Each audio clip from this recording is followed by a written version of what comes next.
আসসালামু আলাইকুম এভরিওয়ান, সবাই কেমন আছেন? আশা করছি যে যেখান থেকে আমার ভিডিওটি দেখছেন সবাই ভালো আছেন, সুস্থ আছেন। আমরা আলহামদুলিল্লাহ অনেক ভালো আছি। আজকে নতুন একটা দিনে নতুন একটা ব্লগ শেয়ার করছি, তবে একদমই গোছানো নয়, এলোমেলো একটা ব্লগ। জানি না আপনাদের কাছে কেমন লাগবে। যদি ভালো লাগে তাহলে প্লিজ লাইক দিয়ে কন্টিনিউ করবেন। আর এখানে আমি দুপুরে রান্না বান্না করে ফেলেছি। আজকে অনেক লেট হয়ে গিয়েছিল, তাই রান্নার ভিডিওটা করতে পারিনি। আজ আমি পুলি বানিয়েছিলাম, আর এই পুলিগুলো লাউ শাকের বড় বড় যে পাতাগুলো ওগুলো দিয়ে বানিয়েছি। আর ভিতরের পুরটা দিয়েছি চেপা শুটকির চাশনি, যেটা আমি এর আগেও বেশ কয়েকবার রেসিপি শেয়ার করেছি। এই পুলিটা আসলে আমরা সাধারণত বানাই কুমড়া পাতা দিয়ে, তবে আমি যেখানে থাকি এখানে সাধারণত কুমড়া পাতাটা সবসময় পাওয়া যায় না। যখন পাই তখন কুমড়া পাতা দিয়েও বানাই, তবে বেশিরভাগ সময় এই লাউ পাতাটা দিয়ে বানাই। তো যাই হোক, এই যে সাথে দেখতে পাচ্ছেন বেশ কয়েকটা সবজি দিয়ে শুটকি রান্না করেছি। আর দুপুরবেলায় 3টা কক মুরগির চামড়া, পা, তারপর মাথা আর পাখনা এগুলো ছিল। তো এগুলো ভেবেছিলাম রান্না করব, কিন্তু দুপুরবেলায় আর সময় হয়ে ওঠেনি। বললাম তো দেরি হয়ে গেছে। তো এগুলো আসলে ড্রেসিং করেই আনা হয়েছিল, কিন্তু তারপরেও ছোট ছোট কিছু লোম থাকতে পারে, যার জন্য এটা আমার দেখে রান্না করতে হতো। তো এটা দেখার মতো সময়টা আমার দুপুরে ছিল না, তো সেজন্য আবার উঠিয়ে রেখেছিলাম নর্মাল ফ্রিজে। তো সন্ধ্যায় একটু চা করে চা বিস্কিট খেয়ে তারপর রান্নাটা করছি। আর অল্প কিছু আলুও দিব, কারণ আলুটা সবাই খুব পছন্দ করে। তো রান্নাটাও শেয়ার করতে গিয়ে দুর্ভাগ্যবশত কারেন্টটা চলে যায়, যার জন্য আমার ক্যামেরা অফ করে দিতে হয়। এই যে এখানে আস্ত গরম মশলা আর পেঁয়াজগুলো ভেজে তারপরে এক এক করে মশলা দিয়ে কষাচ্ছিলাম। একটু পরেই কারেন্ট চলে যায়, যার জন্য আমি পুরো রান্নার রেসিপিটা শেয়ার করতে পারিনি। আজকে কারেন্টে ডিস্টার্ব করায় একটা বড় অঘটন ঘটে যায়, আর সেটা আমি ঘরে ছিলাম, এদিকে একটু পর পর এসে নাড়া দিচ্ছিলাম। আর যেহেতু স্টিলের প্যানে বসিয়েছি, তো এটা অতিরিক্ত হিট হয়ে গেছিল।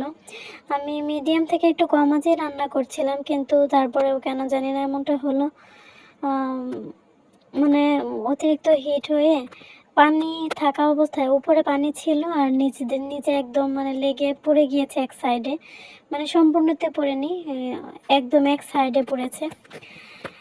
তো যাই হোক, তারপর আমার কড়াইটা চেঞ্জ করতে হয়েছে। উপর থেকে ভালো যেটুকু ছিল সেগুলো নিয়ে আলাদা করে রান্নাটা কমপ্লিট করেছি। আর এটা ছিল পরের দিন সকালবেলার ভিডিও। সকালবেলায় আমি আলু পরোটা বানাবো। আজকে তো শুক্রবার, তো আজকে এই শুক্রবারে হাজব্যান্ডের সাথেই নাস্তা করব ইনশাল্লাহ। আমার হাজব্যান্ড বাসায় ছিলেন। একসাথে নাস্তা করলে আসলে অনেক ভালো লাগে, কিন্তু একদিনও ওইভাবে একসাথে নাস্তা করা হয় না। শুক্রবারেও হতো না। আজকে যেহেতু সকালে নাস্তাটা একসাথে করতে পারছি, তো সেজন্য ভাবলাম যে একটু আলু পরোটা বানাই, গরম গরম খেতে ভালো লাগবে। তো তারপর যে দেখতে পাচ্ছেন আমি কীভাবে বানাচ্ছি। এক একজন আসলে এক এক রকমভাবে বানায় আলু পরোটা। তো অনেকে এক্সট্রাভাবে মাখিয়ে ভর্তার মতো করে বানিয়ে ফেলে, কিন্তু আমার কাছে আসলে এটাই ভালো লাগে, মশলাটা একটু কষিয়ে ভেজে তারপর এটার সাথে মিক্স করলে। তো প্রথমে তো পেঁয়াজ কাঁচামরিচ ভেজে নিলাম, তারপর একটু আদা রসুন বাটা, হলুদের গুঁড়া, মরিচের গুঁড়া, ধনিয়ার গুঁড়া, জিরার গুঁড়া, গরম মশলার গুঁড়া এগুলো দিয়ে একটু কষিয়ে মশলাটা তারপর আলু দিয়ে মিক্স করে নিলাম। আর লবণ তো দিয়ে দিয়েছিলাম, কিন্তু এই পর্যায়ে এসে একটু টেস্ট করে দেখি অল্প একটু কম হয়েছে। তো এখন পরিমাণ মতো লবণটা দিয়ে তারপর ধনিয়া পাতা দিয়ে সুন্দর করে মিক্স করে নিচ্ছি। আর দেখতে পাচ্ছেন প্যান থেকে ছেড়ে ছেড়ে আসছে। তো আর একটু নাড়াচাড়া করে আমি এটাকে নামিয়ে নিব। এটা আলু পরোটার পুরটা রেডি হয়ে গেল। এই পর্যন্ত যারা আমার ভিডিওটি দেখছেন, যদি ভিডিওটি ভালো লেগে থাকে তাহলে চ্যানেলটিকে সাবস্ক্রাইব করে পাশে থাকা বেল বাটনটি ক্লিক করে অল অপশনটি সিলেক্ট করে রাখতে পারেন।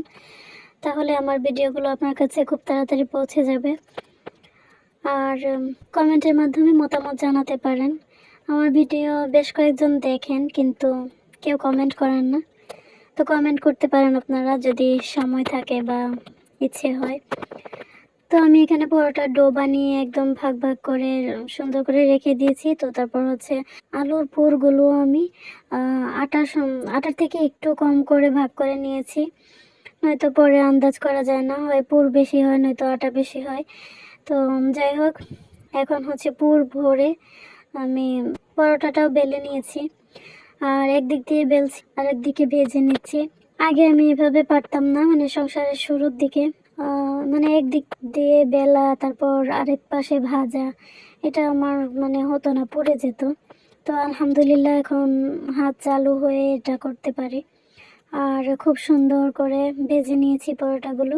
তো ভিডিও শুরুর দিকে দেখতে পারলেন যে আমি গতকালকে রাতে হচ্ছে চামড়ার যে তরকারিটা রান্না করেছি ওটা রয়ে গিয়েছে।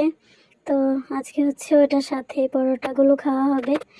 আলু পরোটা তো এমনিতেই খাওয়া যায়, কিন্তু আমার হাজব্যান্ড শুকনো খাবার খেতে পারেন না, ওনার কাছে ভালো লাগে না। তো সেজন্য একটু তরকারিও দিলাম। আমার কাছে আবার তরকারি ছাড়া খেতেই ভালো লেগেছে, আমি ছাড়াই খেয়েছি। সবাই মিলে রোদে বসে হচ্ছে মজা করে নাস্তাটা করে নিলাম। আর এদিকে 2 বাচ্চাকে গোসল করিয়ে রেডি করে নিয়েছি, যেহেতু আজকে শুক্রবার, ছেলে বাবার সাথে নামাজে যাবে। আজকে আমার রান্না বান্নার কোনো ঝামেলা নেই।